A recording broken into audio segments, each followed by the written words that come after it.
দিয়ে পাথরের আঘাতে ক্ষত বিক্ষত হয়ে সারা শরীর থেকে রক্ত ঝরে।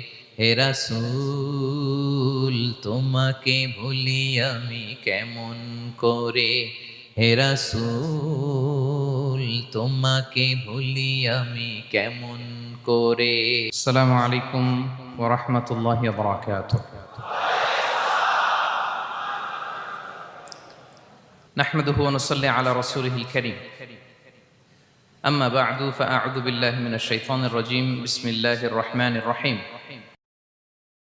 ولنبلونكم بشيء من الخوف والجوع ونقص من الأموال والأنفس والثمرات وبشر الصابرين الذين إذا أصابتهم مصيبة قالوا إنا لله وإنا إليه راجعون. صدق